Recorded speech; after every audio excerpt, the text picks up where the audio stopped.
Welcome to my English language class. Today I am going to take class on transformation from simple to complex. It is a class which is designed for the student of class 9 and 10. I think it will be very fruitful for all of you if you concentrate on the lesson. Let's start our class. At the very beginning of our class, you have to know the identity or identification or introduction of simple and complex sentences. It's very important for all of you to reach in your goal while transforming from simple to complex. I think there is a phobia regarding the topic among the students that you can't transform simple to complex. I can assure you that if you concentrate on the class, you will be able to transform from simple to complex. তোমাদের যে বিষয়টা সম্পর্কে আগে থেকেই ধারণা থাকতে হবে সেটা হচ্ছে যে সিম্পল এবং কমপ্লেক্স সেন্টেন্স জিনিসটা কি, এটার পরিচিতিটা কি। প্রথমে তোমার কাছে মনে হতে পারে যে আমি তো আসলে রুল মুখস্থ করতে চাই, রুল জানতে চাই। আমি আসলে রুলস তোমাকে মুখস্থ করাতে চাচ্ছি না। I want to provide a basic thing. আমি তোমাকে একটি মৌলিক ব্যাপার দিতে যাচ্ছি যার মাধ্যমে তুমি নিজেই রুল তৈরি করতে পারবে এবং খুব সহজেই সিম্পল থেকে কমপ্লেক্সে পরিবর্তন করতে পারবে। সেই ক্ষেত্রে তোমার যে ফোবিয়াটা রয়েছে, যে ভীতিটা কাজ করছে যে সিম্পল থেকে কমপ্লেক্সে পরিবর্তন করাটা একটি জটিল কাজ, I think it would be very silly thing for you if you concentrate on the class.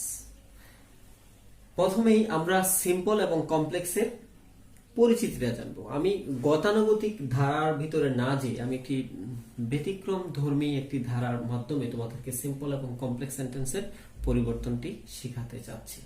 সেটা হচ্ছে যে আমরা সিম্পল জিনিসটা কি, কমপ্লেক্স জিনিসটা কি, কম্পাউন্ড জিনিসটা কি, এগুলা না জেনে সরাসরি হচ্ছে ট্রান্সফরমেশনে চলে যায়, যার ফলে আমাদের এই ভীতিটা আর কখনোই দূর হয় না। তো প্রথমে আমরা দেখবো যে সিম্পল সেন্টেন্সের জন্য আমাদের কি করতে হবে। সিম্পল সেন্টেন্স জিনিসটা কি আমাকে পরিচিত হতে হবে। যে এখানে সিম্পল সেন্টেন্স হচ্ছে এমন একটা সেন্টেন্স যেখানে একটা সাবজেক্ট থাকবে, একটা ফাইনাইট ভার্ব থাকবে, তারপরে কি থাকবে, একটা অবজেক্ট থাকবে। যেমন হচ্ছে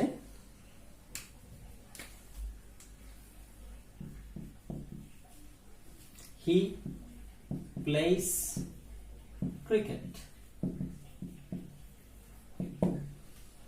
This is a simple sentence. এখানে কি আছে, একটি সাবজেক্ট রয়েছে, একটি ফাইনাইট ভার্ব রয়েছে, একটি অবজেক্ট রয়েছে। যদি আমাকে জিজ্ঞেস করা হয় এটা কি ধরনের বাক্য, নিশ্চিতভাবে চোখ বন্ধ করে তুমি বলে দিতে পারবে ইটস আ সিম্পল সেন্টেন্স। এখন সিম্পল সেন্টেন্সের আরেকটি ফর্ম আমরা দেখব, সেটি হচ্ছে যে এখানে কি থাকতে পারে, একটা ফ্রেজ থাকতে পারে, ফ্রেজ, তারপরে বাকি অংশটা যেরকম আমরা এখানে দেখিয়েছি সাবজেক্ট ভার্ব অবজেক্ট। আমাদের বিপত্তিটা তখনই বাদে যখনই দেখি যে ফ্রেজ যুক্ত সিম্পল সেন্টেন্স, তখনই আমরা আর এটা হচ্ছে তখন অনেকে এটাকে সিম্পল সেন্টেন্স মানতে চায় না, তখন মনে করি যে ইটস এ কমপ্লেক্স সেন্টেন্স। তখন তোমাদের ভিতরে একটা বিভ্রান্তি কাজ করে। তো ফ্রেজ সম্পর্কে আমাদের পরিচিতিটা দরকার। What is phrase? Phrase is a group of words. Phrase is a group of words. Phrase হচ্ছে কয়েকটি শব্দের সম্মিলন। কয়েকটি শব্দ যখন একত্রিত হয় একটি অর্থ প্রকাশ করে তখন আমরা সেটাকে ফ্রেজ বলে থাকি। Having no subject and finite verb. Finite verb, এখানে কি থাকবে না, কোনো ফাইনাইট ভার্ব থাকবে না, অর্থাৎ এখানে কোনো সমাপিকা ক্রিয়া থাকবে না। এখানে আমরা বেশিরভাগই দেখতে পাবো যে তাহলে কি কি ভার্ব থাকবে, নন ফাইনাইট ভার্ব থাকবে। যেমন জিরান থাকতে পারে, পার্টিসিপল থাকতে পারে, ইনফিনিটিভ থাকতে পারে। তাহলে আমরা এটা দেখতে পাবো যে একটা ফ্রেজ থাকবে, অথবা তারপরে থাকবে হচ্ছে সাবজেক্ট ভার্ব অবজেক্ট। এখন আমরা আসি, এটার একটা এক্সাম্পল দিই। being ill অসুস্থ থাকার কারণে I could not go to school. I could not go to school, অসুস্থ থাকার কারণে আমি স্কুলে যেতে পারিনি। এখানে দেখো একটি সাবজেক্ট রয়েছে, এখানে ভার্ব রয়েছে, তারপরে কি অবজেক্ট রয়েছে, আর এই অংশটুকু এটাকে আমরা কি বলবো, ফ্রেজ। তাহলে এটা কি, what type of sentence is this? This is a simple sentence. তো এখন আমরা চলে যাই কমপ্লেক্স সেন্টেন্সের পরিচিতির দিকে। কমপ্লেক্স সেন্টেন্সটা কি? যেখানে একটা সিম্পল সেন্টেন্সের মতো একটি অংশ থাকবে, যেখানে কি থাকবে, সাবজেক্ট, ভার্ব, আবার কি অবজেক্টও থাকবে। তার সাথে যে অংশটি থাকবে একটি নির্ভরশীল অংশ থাকবে, একটি সাবঅর্ডিনেট অংশ থাকবে, একটি আমরা এখানে লিখেছি dependent portion.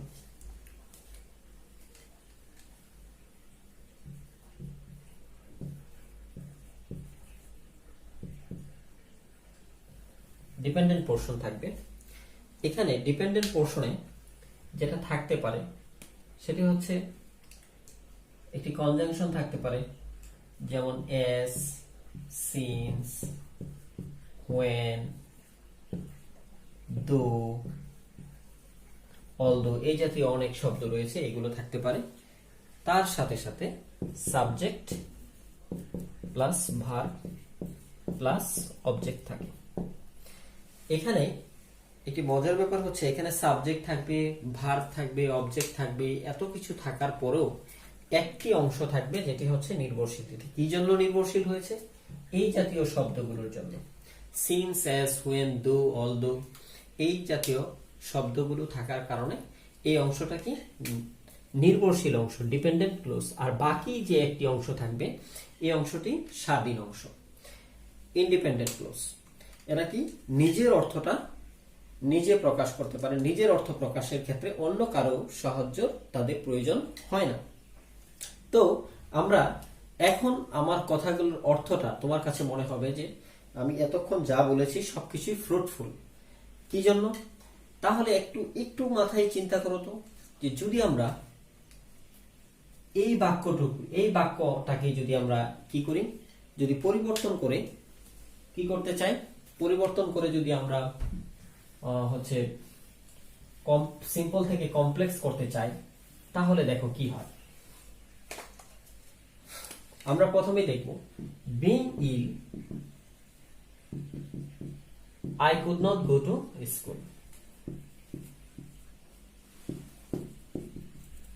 Go to school. অসুস্থতার জন্য, অসুস্থ থাকার কারণে স্কুলে যেতে পারিনি। এখন আমি এটাকে কমপ্লেক্স করব। কমপ্লেক্স করতে গেলে আমাকে অবশ্যই কমপ্লেক্সের পরিচিতি জানতে হবে, গঠন জানতে হবে, যেটা আমরা ইতিমধ্যে জেনে গেছি। এখন আমি বলবো, দেখো তো, এই যে অংশটা রয়েছে, সাবজেক্ট আছে, ভার্ব আছে, অবজেক্ট আছে, এই অংশটুকুর কোনো পরিবর্তন হবে না। আমি বলবো এখানে যেমন রয়েছে ঠিক তেমনই নামবে এটা। I could not go to school, আমি এটা লিখে ফেললাম।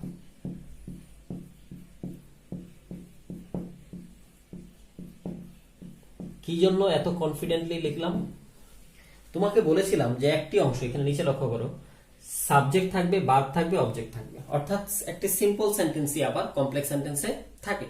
তাহলে সিম্পলেক্স সেন্টেন্সের যে পরিপূর্ণ যে উপাদানগুলো রয়েছে, এই অংশটা এটা আমরা এখানে সরাসরি কপি করে এখানে নিয়ে নিলাম, কাট কপি, কম্পিউটারের মতো আমরা এখানে কপি করে এখানে পেস্ট করে দিলাম হুবহু। তাহলে আমাকে কি করতে হবে? যেহেতু একটি স্বাধীন বাক্য আমি এখানে তৈরি করে ফেললাম, কমপ্লেক্স সেন্টেন্সের একটি উপাদান তো আমার তৈরি হয়ে গেল, তাহলে একটি নির্ভরশীল অংশ আমাকে তৈরি করতে হবে। সেটা কি? ফ্রেজ। আমরা আগে আলোচনা করেছি, ফ্রেজ যুক্ত অংশটিকে আমরা কি করব? ভেঙে একটি নির্ভরশীল অংশ বানিয়ে দিলেই আমরা কি হয়ে যাবে? সিম্পল থেকে কমপ্লেক্স হয়ে যাবে। বিং ইল, যেহেতু অসুস্থ থাকার কারণে, যেহেতু বোঝাচ্ছে কারণ বোঝাতে আমরা কি ব্যবহার করব? সিন্স অথবা অ্যাজ। অ্যাজ বসালাম, দেখো আমি এখান থেকে অ্যাজটা নিয়েছি, যে কোনো একটা বিষয় আমি অর্থ অনুসারে ব্যবহার করব। এখন তাহলে এখানে তো কোনো সাবজেক্ট নেই, এই অংশের যে সাবজেক্ট, এই অংশের একই ব্যক্তি সাবজেক্ট, তাহলে আমরা কি বসাবো? আই। এখানে কুড, পাস্ট ফর্ম, সেই জন্য আমরা কি করব? এম না দিয়ে কি দিব? এস আই ওয়াজ কি ইল, তারপরে comma, as I was ill I could not go to school.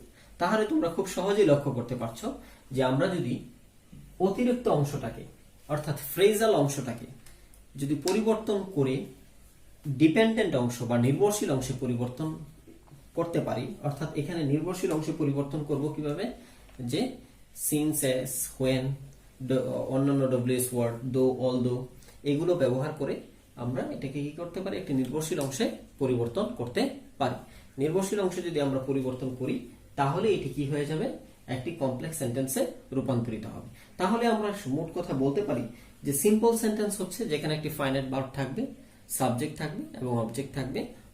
ক্ষেত্র বিশেষে সেখানে কি থাকতে পারে, একটি ফ্রেজ থাকতে পারে। ফ্রেজ যদি থাকে তাহলে ফ্রেজটাকে ভেঙে আমরা একটি নির্ভরশীল অংশ বানাবো। আর কমপ্লেক্স সেন্টেন্স করার ক্ষেত্রে একটি নির্ভরশীল অংশ অবশ্যই থাকবে। There must have a dependent portion, at the same time there will have a simple sentence। এখানে একটা কি সিম্পল সেন্টেন্সের মতো একটি পূর্ণাঙ্গ বাক্য ব্যবহৃত হবে। তাহলে যে বাক্যটি সিম্পল সেন্টেন্সে পূর্ণাঙ্গভাবে বসেছে সেটা আমরা সরাসরি কমপ্লেক্স সেন্টেন্সে বসাবো, আর নির্ভরশীল অংশটাকে ফ্রেজটাকে ভেঙে আমরা নির্ভরশীল অংশ বানাবো। এখন প্রশ্ন থেকে যায়, যদি ফ্রেজ না থাকে তাহলে আমরা কি করব?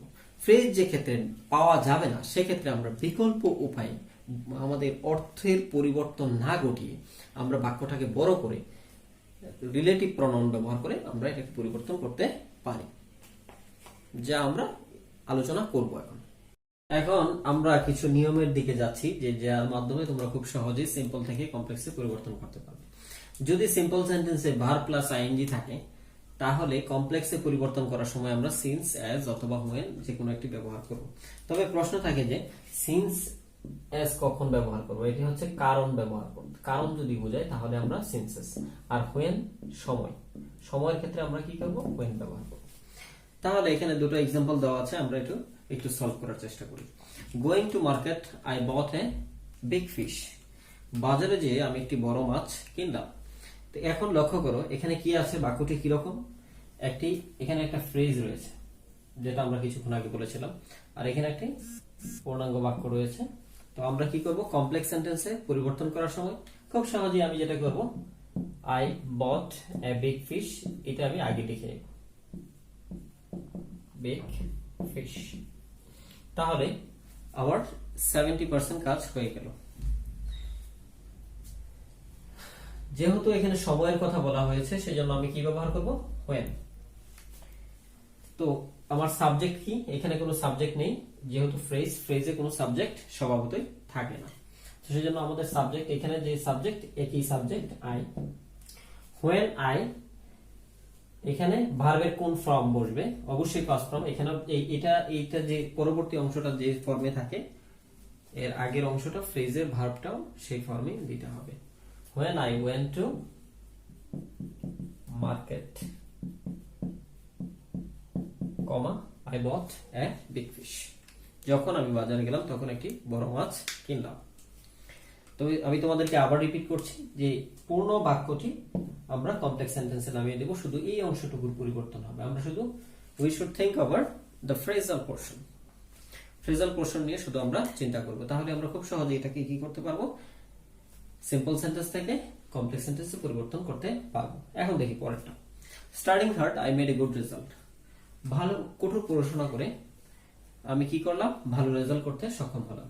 তাহলে কি একই রকম, I made a good result, এটা আমরা এখানে কপি করে দিই, I made a good result.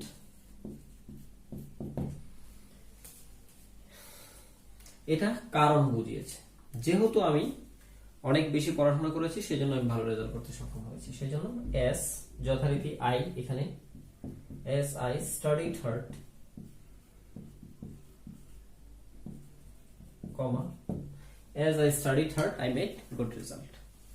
তো এই অংশটুকু সরাসরি নামিয়ে দিয়েছি আর আমরা শুধু এই অংশটার পরিবর্তন ঘটিয়েছি। এইভাবে আমরা খুব সহজে সিম্পল থেকে কমপ্লেক্স এর পরিবর্তন করতে পারি। তবে এখন আমাদের যেটা করতে হবে, আমরা বইগুলোতে দেখতে পাই, আমরা বিভিন্ন গতানুগতিক ট্রেডিশনাল বা কনভেনশনাল সিস্টেমে দেখতে পাই যে অনেকগুলো রুলস আমাদেরকে পড়তে হয়। আমি বলবো এত রুলস পড়ার দরকার নেই, যদি তোমার বেসিক আইডিয়াটা যদি তোমার ক্লিয়ার থাকে খুব সহজে সিম্পল থেকে কমপ্লেক্স, কমপ্লেক্স থেকে কম্পাউন্ড ভেরি ইজিলি তুমি করতে পারবে। এটা নিয়ে কোনো টেনশনের কোনো ব্যাপারই না। এখন তোমাদেরকে আমি আরেকটি টেকনিক দেখাচ্ছি। এখন লক্ষ্য করো যে ভার্ব প্লাস আইএনজি আছে। এখন যদি আমি কোনো ভি ভার্বের সাথে আইএনজি যোগ করি তখন দেখা যাবে যেটা হচ্ছে আমি আগেই লিখেছিলাম যে being ill I could not go to school, যেমন হচ্ছে বিং ইন্টেলিজেন্ট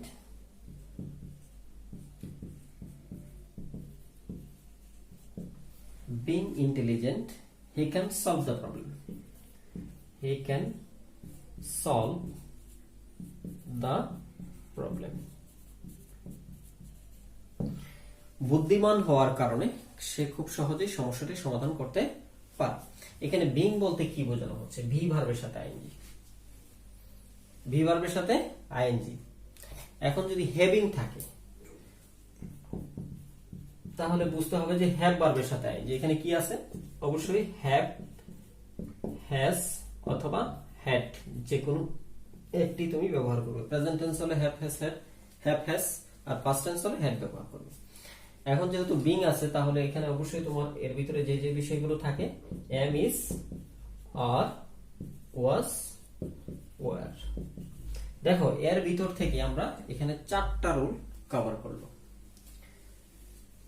এখানে আলাদা রুলস দেওয়ার কোনো ব্যাপারই না, এখানে হচ্ছে শুধু শুধু বুঝার ব্যাপার। শুধু একটু বুদ্ধিটা খাটালেই আমরা খুব সহজে এটা পরিবর্তন করতে পারি। আচ্ছা দেখো তাহলে এগুলো একটু লিখে নেবে। হ্যাভিং থাকলে মানে হচ্ছে হ্যাভ ভার্বকে বোঝানো হচ্ছে, হ্যাভ, হ্যাজ, হ্যাড যে কোনো একটা। বিং থাকলে হচ্ছে বি ভার্বকে বোঝানো হচ্ছে। আমরা এই অংশটুকু আগের মতোই বসাবো। He can solve the problem, তাহলে আমি লিখে নিলাম he can solve the problem, খুব সহজে লিখে নিলাম।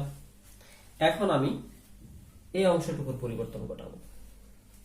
এটাকে কি বানাবো? একটি নির্ভরশীল অংশ বানাবো। কেননা একটা নির্ভরশীল অংশ যদি না থাকে, একটা সাবঅর্ডিনেট অংশ যদি না থাকে, তাহলে এটি কোনো অবস্থাতে কমপ্লেক্স সেন্টেন্স হবে না। তো সেক্ষেত্রে আমাকে যেটা করতে হবে, বিং ইন্টেলিজেন্ট, তাহলে কারণ বোঝাচ্ছে। কারণের ক্ষেত্রে আমরা কি ব্যবহার করবো? এস অথবা সিন্স, তুমি যেটা কমফোর্ট ফিল করো সেটাই ব্যবহার করতে পারো। এস সাবজেক্টকে হি, এস হি। এখন যেহেতু আমি বি কথা বলেছিলাম, বিং, এম, ইজ, আর যে কোনো একটা, এখানে প্রেজেন্ট টেন্স আছে, প্রেজেন্ট ইনডিফিনিট, সেজন্য আমি এখানে কি বসাবো? He is intelligent, comma, as he is intelligent he can solve the problem. এখন আমরা একই সাথে আরেকটি বিষয় দেখাবো, আরেকটি एग्जांपल দেখাবো, তারপরে হচ্ছে এই বিষয়ের উপর আমরা আলোচনা শেষ করব।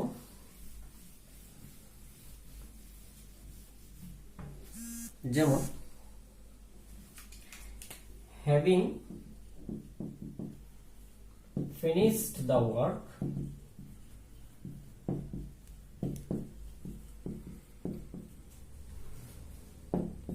he went to market, সে হচ্ছে কাজটি শেষ করে বাজারে গেল। তো এখন দেখো একই নিয়ম রয়েছে, তাহলে আমরা কি আগের মতো হচ্ছে এই অংশটাকে নামিয়ে দিই। he went to market,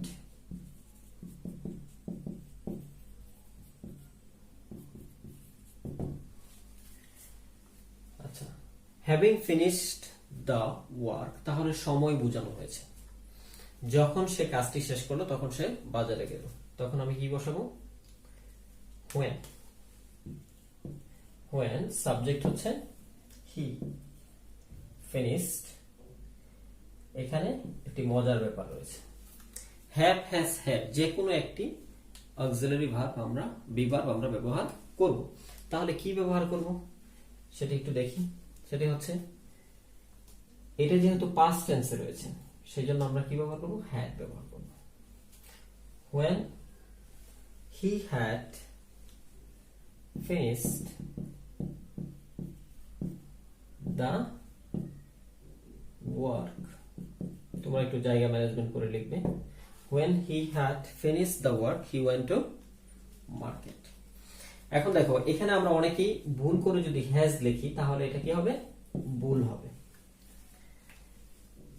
এখানে হ্যাড কেন ব্যবহার করলাম? অতীতকালে যখন দুটি কাজ সংঘটিত হয়, যে কাজটি আগে হবে সেটি হচ্ছে পাস্ট পারফেক্ট হবে, আর যেটি পরে হবে সেটি হচ্ছে পাস্ট ইনডেফিনিট। তো সেই অনুযায়ী সেটি কি? Past perfect. আর যারা না বুঝবে খুব সহজেই, যেহেতু এটা পাস্ট আছে সেজন্য আমরা হ্যাভ হ্যাজ হ্যাড এর পাস্ট, হ্যাভ হ্যাজ এর পাস্ট ফর্ম কি? হ্যাড। এটা আমরা ব্যবহার করব। আশা করি বিষয়টি বুঝতে পেরেছো। এখন সবশেষে তোমাদের জন্য তোমরা হচ্ছে এই বিষয়গুলো, যে রুলস গুলো আজকে পড়ানো হলো, সেটি হচ্ছে বাসায় সেলফ প্র্যাকটিস করবে। ধন্যবাদ সবাই।